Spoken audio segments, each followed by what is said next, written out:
Ayan. Good evening mga idol. Magandang gabi sa ating lahat. Welcome pong muli sa ating channel. Ito pong muli ang inyong lingkod, si Boyet, ay muling bumabati ng isang magandang gabi. Bueno mga idol, sana'y samahan niyo ako sa maikling sandali itong ating programa para may makasama naman ako sa buong panahon itong ating kwentuhan. Siyempre mga idol, kung bago ka pa sa channel natin ito, huwag mo namang kalimutan mag-subscribe at pumindot ng ating bell button para naman lagi ka ring updated sa ating mga video. Well mga idol, kung matatandaan nyo yung ating video nung nakaraan tungkol sa Biringan na natuklasan na nga yung portal patungong Biringan, tatalakayin lang natin sa maikling sandali itong nagtanong sa atin kung paano natuklasan ang Biringan, ang daan patungong Biringan, at kung sino yung tao na nakatuklas. Pero mga idol, nabanggit ko na sa una nating video na para sa kapakanan ng ating idol, hindi ko na babanggitin ang kanyang pangalan kung sino man siya, at hindi ko rin alam kung taga saan siya dahil ibinasi ko lang ang ating kwento doon sa kanilang video. At siya nga pala, bilang daragdagan na rin doon sa ating naging paksa doon sa nakaraang video, dahil din nung nagtanong sa akin kung ano na nangyari sa sistema. Mga idol, yung video na yon na napanood ko, medyo putol din siya. Putol, kaya hindi ko na rin alam kung ano talaga ang nangyari sa kanila. Kung sila ba'y natuloy o tuluyan ng umalis. Dahil pagdating doon sa time na sinabi niyang ayoko, huwag na tayong tumuloy, ayoko mapahamak, mahal ko ang aking buhay, hanggang doon lang yung sistema na aking napanood, at wala nang naging karugtong kasi putol na nga eh. Kaya hindi ko rin alam kung ano na nangyari doon. Pero 99.9 natuklasan kung saan yung portal. Kaya doon sa nagtanong kung ano nangyari, hindi ko rin masasagot dahil putol nga yung video. O kumbaga parang short video lang yun eh. O, napanood ko. Kaya mga idol, dudugtungan ko na lang yung mga pangyayari tungkol sa sistema ng portal. Babanggitin ko sa inyo ulit yung sistema ng portal o yung dagusan. Alam nyo mga idol, nabanggit ko na rin yan na ang lagusan, kapag ang isang lugar ay may lagusan o portal, i-develop man yung lugar na yan, yung portal, nariyan na yan. Hindi na yan mawawala, nariyan na yan. Maglalabas-pasok ang mga elemento na nanggaling sa kanilang mundo. Maliban na lang, nabanggit ko na rin kung merong marunong magpasabog niya, kagaya ng bayaw ko, pinasabog yung portal na yan, hindi na nila madadaanan yan. Pero hanggat walang marunong magpasabog niyan, andyan yan. Mananatili yan. At hindi na yan mawawala. Kahit ilang panahon na magdaan, magbabago-bago man ang development dyan, nariyan pa rin yan. Wala mga idol. Kaya sa maikling yung video natin ito, ay papaliwanag ko na lang sa inyo ng gusto yung sistema ng bawat portal. At yan nga, nabanggit ko na rin, mapanganib yan. Lalo sa kagaya natin, wala tayong third eye, hindi natin alam kung nasaan yan. At sa mga pinupuntahan natin lugar, binanggit ko na rin yan, konting ingat lang dahil nga baka mapagtiyempong may portal ng lugar na yan at napagtiyempong yan ay bukas. Mabuti kung ang pagkabukas niya patulak, eh kung ang pagkabukas niya ay pasara na, yun ang delikado. Pero may mga idol tayo dyan na mga dalubhasa, mga paranormal na matitindi rin. Kung kayang pasabugin niya para wag na makaperwisyo, pwede yun. Pasabugin yung portal na yan para wag nang madaanan. Pero yan, pasabugin naman yan, marami ang portal. O yun nga, nabanggit ko na nga kung saan merong engkanto, meron yan. Pero kung yan ang portal na dinadaanan nila at winasak mo na yan, mapipilitan silang dumaan sa ibang portal. Hindi na dyan. Dahil yung mga yan naman kahit saan portal pwede silang dumaan palabas at pwede silang dumaan papasok. Oo. Yun naman nagkukwentuhan lang tayo base doon sa napanood ko na kanilang video. Kaya yung mga naghahangad makarating dyan sa Biringan, kausapin nyo o hanapin nyo yung taong yun at magpasama kayo. Kung takot siyang pumasok doon, ihatid lang niya kayo doon sa lugar na yun at ituro lang niya kung saan yun. Timingan nyo na yun bukas. Pag na-timingan yung bukas yun at palabas, patulak, antayin nyo ng pasara. Sasabihin naman niya sa inyo yun Pag siya dumayo doon sa area, ibig sabihin nun, sasara na yun. Pag sinabi niya, iwanan ko na kayo, bukas yan. Kung gusto nyo talaga makarating, lumapit na kayo dyan. Mahihigop kayo nun, mga idol. Oo. Kaya lang, ang problema, pag nandun na kayo sa loob, baka hindi na kayo makalabas. O baka kung ano mangyari sa inyo sa loob ng Biringan. At yan marahil ang ikinakatakot niya, kaya ayaw niyang tumuloy nung gabi na matiyempuhan nila na nakabukas yung portal. Kasi nga, hindi nyo alam kung anong kahihinatnan nyo kapag nasa loob na kayo. Di ba? Tama. Kaya ang advice ko rin sa ating mga idol, lalo yung mga vlogger dyan na gusto mag-vlog sa loob ng Biringan, huwag nyo nang hangarin mga idol. Huwag na. Kasi sabi nga nung idol natin na babae yun, si Elizabeth. Oropesa. Nakarating siya dyan. Sabi nga niya, kung hindi ipahintulot na makapasok ka dyan, hindi ka makakapasok. Pero pag pinahintulot, makakapasok ka. Ang mabigat nga nun, baka nagkataong bukas yung portal at napagtiyempong pahigop na siya, wala ka man pahintulot na makapasok doon. Pag nahigop ka noon, yun ang problemang malaki.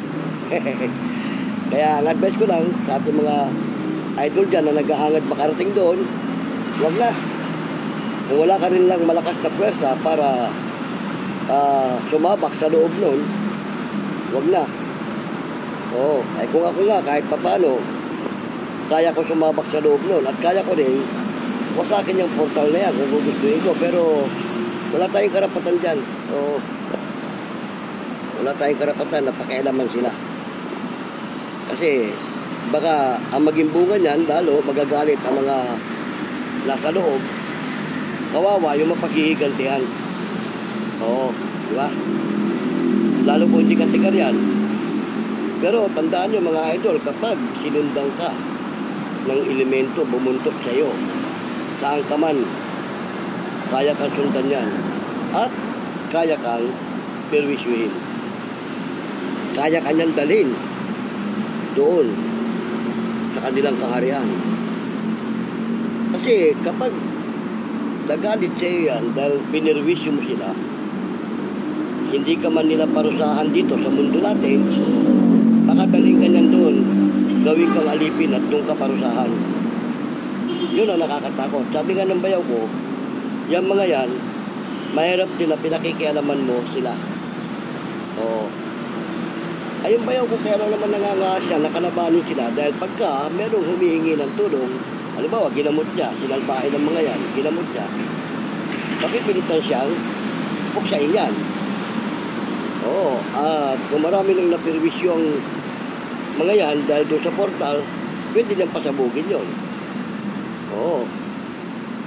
Pero kung kagaya lang naman na mga kapwa natin, mga idol na vlogger, at wala naman kayong kakayahan para sumabak sa ganyan, wag na. Oo, wag na mga idol. Hindi nangangarin kung magbablog-vlog lang kayo sa loob. Kasi mahirap na yan. Kita nyo na ngayon, may third eye ngayon, tumanggi, umatras, umayaw. Oh. Kaya wag na. Basta sapat na alam nyo, totoo pala yung biringan. Dati hindi ako naniniwala dyan sa biringan. Naniniwala ako may mga kaharian ng mga engkanto. Oh. Pero yung biringan, kailan lang naman yan lumitaw.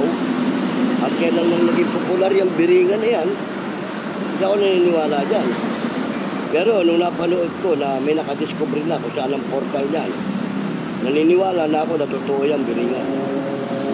Kaya huwag nyo nangangarin. Ako nga mismo dati inaangat ko rin marating yan Pero napag-isipan ko at napag-aralan ko, wala tayong karapatan na permisyuhin sila o pakialaman sila.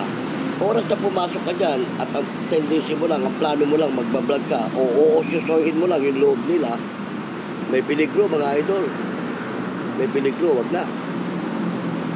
O maliban na lang kagaya nung nangyari sa amin noon, nung kasalukuyan nabubuhay pa yung bayaw ko, merong kinuha yung mga engkanto, dinala sa kanilang kaharian, napilitan kaming bawiin yun.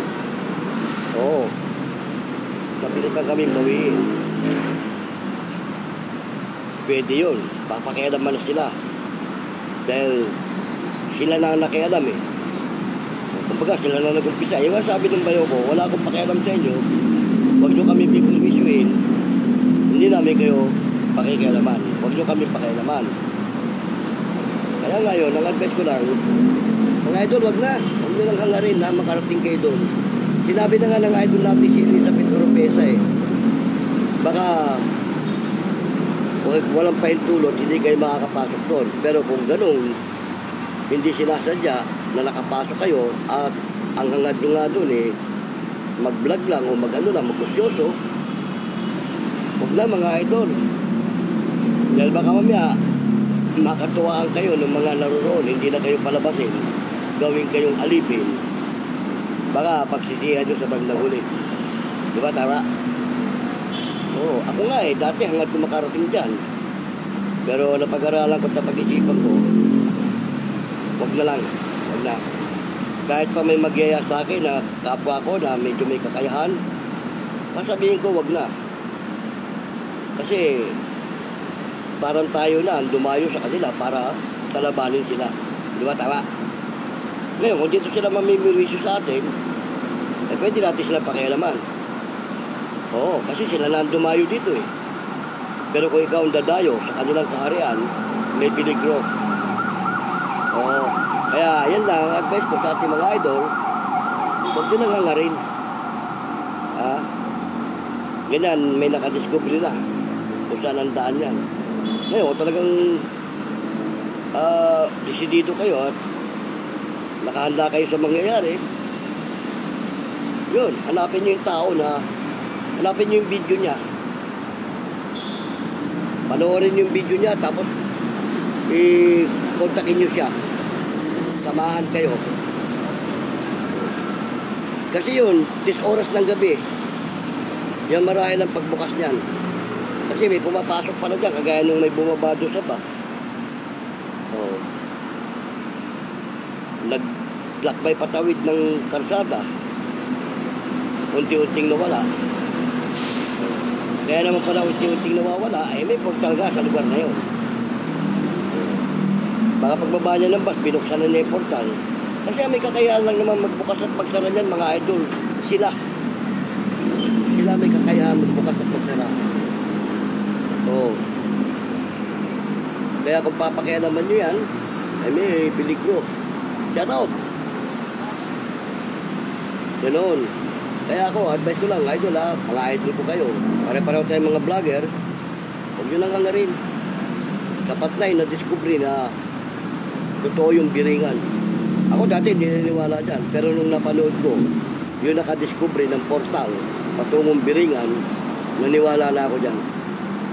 At nawalan na rin ako ng interes na puntahan yan. Pero kung buhay pa yung bayaw ko, baka, sakali. Kasi yun, malakas ang kakayahan nun. O, kaya niyang kalabanin lahat yung buong nasa loob nun, kung ano man yung nasa loob nun. At kaya niyang lumabas. Kahit isara yung portal na yun, nasa loob ka na, kaya niyang buksan yun. Oo, kung hindi man niya bubuksan yun, wawasakin niya yun. Oo, papasabugin niya yun eh. Kasabay ng pagsabog nun, labas na siya. Makakalabas na. Kaya yun, ang advice ko lang, mga idol, kung meron na kayong ibang layunin, sabi nga nung idol natin na si Elizabeth, pag may masama kang layunin, baka may masamang mangyari din sa'yo doon. Dahil yung mga nakakarating doon, nakakapasok na hindi sinasadya, wala silang layunin. Wala eh. Nagugulat ka lang sila, nandun na sila. Oh. Although walang pahintulot na pumasok sila, at hindi naman nila gustong pumasok doon. Nagkataon lang yun. Baka nga nahigop sila ng portal, kaya sila nakarating doon. Kita mo, nakakalabas din. Oh. Pinahintulutan silang makalabas. Pero kung sasadyain mo, at medyo may masamang layunin ka sa loob, may peligro ka ron. Oh, totoo yun mga idol. Kaya nga ako, bagamat wala ako masamang layunin na marating ko yun, ayoko na. Kasi sa kagaya ko may taglay, hindi may iwasan na hindi ako mapapalaban sa loob nun. Alam nila yan eh, kapag may taglay ka eh. Oh, at ang tendency nila, pakikialaman mo sila. Gano'n mga idol. Kaya kahit yung mga idol natin dyan, na mga antingan o ano pa man, na may kakayahan sa mga ganyan, huwag nyo nang hangarin. Nasubukan pa na pasukin yung lugar na yun. O, lalo yung mga kapwa natin mga vlogger, na ang hangad lang mag-vlog. Huwag, mabubulabog sila eh. Dito na nga lang sa mundo natin eh, kapag namahay sila eh. Di ba, mga nangyayari niyan, pag nagustuhan, nabanggit ko na sa mga unang video ko, pag nagustuhan, yung lugar mo, nasundan ka, nagustuhan yung lugar ninyo, mamamahay na yan dyan. At, mamimirwisyo na yan. Kung dito sila mamimirwisyo sa atin, walang problema. Sandali lang, natotoo lang, sandali lang puksain niya mga yan. So, mahina lang kakayahan yan eh. Oo. Kaya, pero kung hindi naman sila namimirwisyo at nakikialam sa atin, huwag na natin silang pakialaman. Diba? Kaya nga, yan yung mga limit ko sabihin eh. Sa mga abandonadong bahay na nadidistinuhan namin eh. Kapag may mga elemento at nagpapakita ng hindi maganda, kinakausap ko yan. Sabi ko, wala akong pakialam sa inyo kung sino kayo at kung ano kayo. Hindi kami nagpunta rito para mamirwisyo. Huwag nyo kami pipirwisyuhin. Ngayon, kung gusto nyo, magsama-sama tayo rito, ha? Kayo nakakakita sa amin, kayo na umiwas para hindi kayo masagi o masaling. Kasi masama rin masaling yung mga yan eh. Gaganti yan eh. So, ay hindi mo naman sila nakikita. Mabuti ka kung may third eye ka. Ayun, sinasabi ko, kung ayaw nyong magka-perwisyuhan tayo, huwag kayo mamimirwisyo. Manatili kayo dito. Huwag nyo na kami pakikialaman at saka na kayo gumalaw pag wala na kami. Inyong-inyo na to. At yung papalit sa amin dito, kung sino man ang titira dito, ano, bahala na kayo. Pero for the meantime, na nandito kami at may ginagawa kami, pakiusap lang. Nakikiusap din naman ako eh. Oo. Pero pag hindi nakuha sa pakiusap at pinirwisyo kami, ay hindi ko na pinapalagpas yun. Kasi pag unang araw namin, unang gabi, pinirwisyo mo kami. Kakausapin ko na kayo. Kakausapin ko na yung mga yan. Oh. Pagdating ng gabi, namirwisyo pa sila ulit. Hindi ko na palalagpasin yung maghapon. Sisipakin ko na yan. Ganun mga idol. Ito yung lingkod muli, si Boyet ng Vlogs TV ay pansamantalang nagpapaalam sa inyo. Sinusugan ko lang yung una kong video tungkol sa portal ng Biringan. Dahil nga doon sa nagtanong kung ano na nangyari doon sa may third eye, kung natuloy ba sila o ano. Ang sagot ko, kung sa nagtanong, hindi ko rin alam dahil putol yung video. Ewan ko lang, kung may mga karugtong pa yun, titignan ko rin, susubaybayan ko pa rin yun. At isi-share ko rin sa inyo kapag nasubaybayan ko na may video pa, may karugtong yung video na yun. Isi-share ko rin sa inyo mga idol. Antayin nyo lang. Pero kung wala na akong ma-research na karugtong nun, wala. Sorry. Diba? At least, nalaman na natin na kung nasaan yung portal. Doon yan sa kahabaan ng Maharlika Highway. Gandara, Samar. Tapos, yung crossing pa ganun, papuntang ano yun, Pagsanghan. Municipality of Pagsanghan. Doon sa lugar na yan, either dyan sa dalawang yan, kung saan dyan yung portal. Pero, ang sigurado doon, yung papuntang Pagsanghan. Kasi pagtawid ng idol natin na nakita niya yung portal, doon yun sa may kabila. Sa pagtawid. Kung saan nawala yung tao na tumatawid, doon, sa lugar na yun, ang portal. Pero yung iba naman natin mga idol, sinasabi, sa dagat daw, pumalag. Pero mga idol, salamat na marami sa Make This Sandali, sinamahan nyo ko. At kung may comment kayo, lagay nyo sa comment section. At kung meron kong katanungan, lagay nyo lang din dyan para matalakay natin sa mga tutunod. Bueno ito po muli yung lingkod, si Boyet. Pansamantalang nagpapaalam. Hanggang sa muli, paalam!